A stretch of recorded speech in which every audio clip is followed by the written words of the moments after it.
मोहतरम सामईन व नाज़रीन, कल मैंने चंद्रमा भगवान पे एक वीडियो कुछ बड़ी बनाई थी। वो हिंदी में थी, हिंदी किताबों से थी। ये मेरी वीडियो उर्दू किताब से होगी।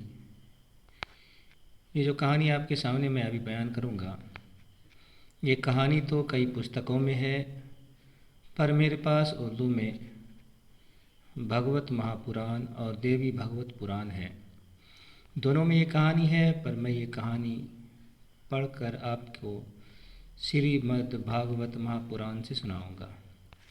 कहानी बहुत मज़ेदार है, तो आप भी इसे मज़ा लेकर के सुने और देखें कहानी कैसी है। ये किताब है, देहाती पुस्तक भंडार से छपी है, दिल्ली से। यहाँ लिखा है कि इस महान ग्रंथ को पढ़कर और इसमें बताए गए रास्ते पर चलकर भारतवर्ष में राम राज्य स्थापित करने में कोई भी वंचित न रहे। तो ये ऐसी किताब है। तो खैर, हम चलते हैं कहानी की तरफ ताकि पता चले कि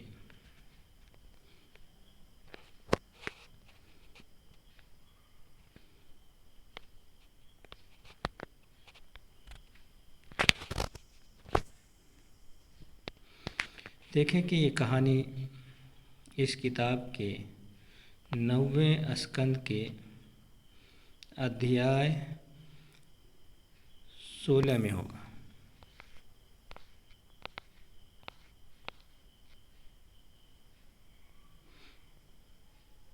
यह अध्याय 14 है।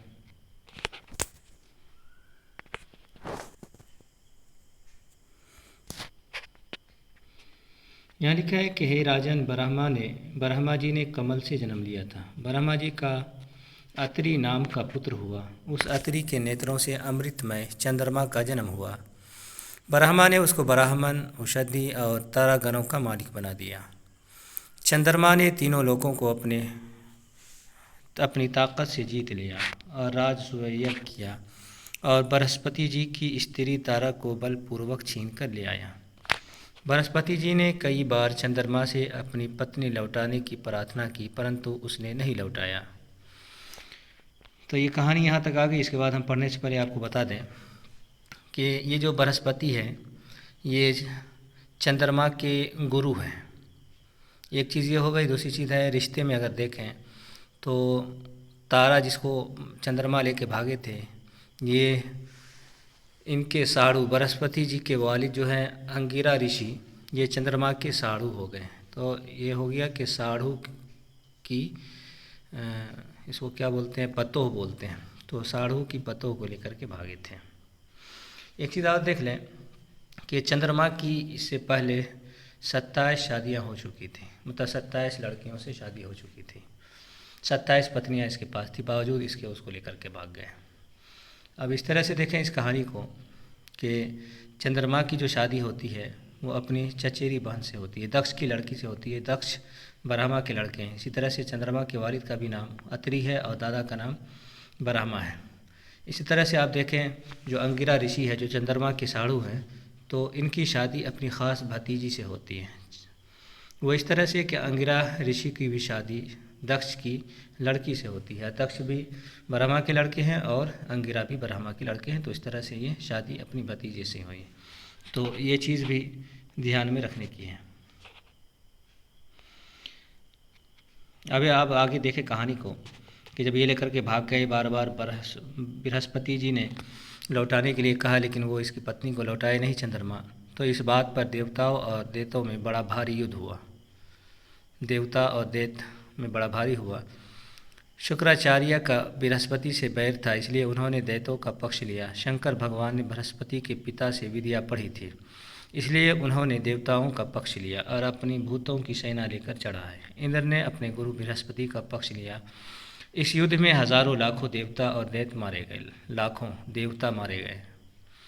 फिर भी चंद्रमा ने तारा को नहीं लौटाया।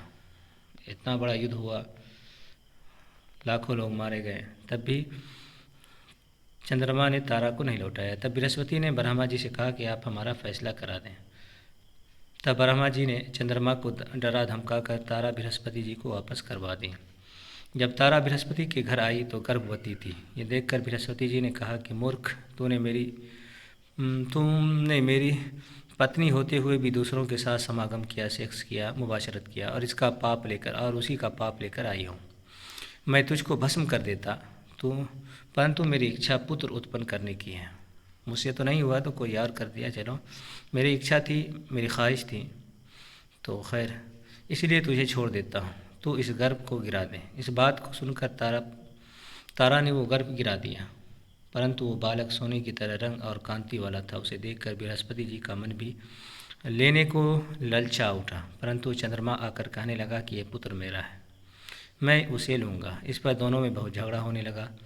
तब ऋषियों और देवताओं ने पंच बनकर इनका फैसला करने के लिए तारा से पूछा कि ये बालक किससे उत्पन्न हुआ है, सच सच बता दे।